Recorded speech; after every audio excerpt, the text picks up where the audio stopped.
In today's Climate Watch, it is a big day in the fight against climate change as the annual UN summit known as COP29 kicks off overseas. Nearly 200 countries are gathering in Azerbaijan for nearly 2 weeks to work on strategies to slow global warming.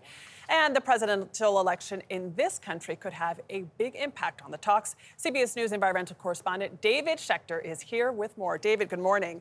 So, front page of the New York Times, it says, threat of U.S. reversal muddies climate talks. So how muddied are these talks and what's really at stake here? Well, I think what's at stake right now is America's leadership on climate change, because all these nations from around the world, they show up and they make contributions. They talk about climate change and how to move forward. But then you have President-elect Donald Trump, who's coming in, who has called climate change a hoax and kind of throws the whole thing into disarray.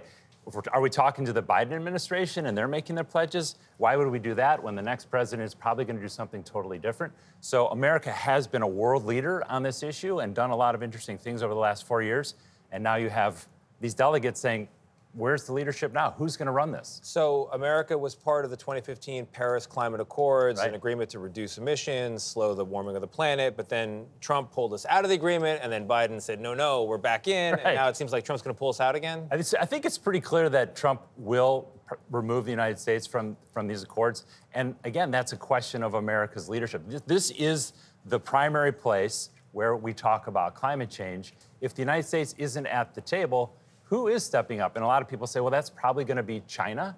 Yeah. China, 40% of China's GDP is based on a green economy. They want to export solar panels and cars and everything around the world into the U.S. And so that becomes a pretty big void if the U.S. exits. All right, now, a new component is Elon Musk. His business is electric cars.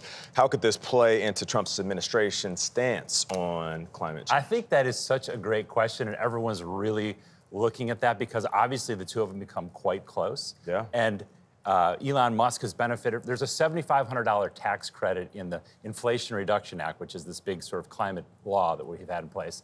And American families can get this tax credit. And it's benefited Musk, it's benefited all these auto companies. Trump has said he doesn't like the tax credits. He's really against the IRA, and has called climate change a hoax. What do you do now? Right. How does he react to this information, hearing from Elon Musk? This is a serious problem. He calls it the Green New Scam. That's right. I wonder if Elon's going to be like, speaking of that scam, it really helps me, Right, the company. right. Yeah. No doubt. All right, David Schechter, thank you so much. Thanks, guys.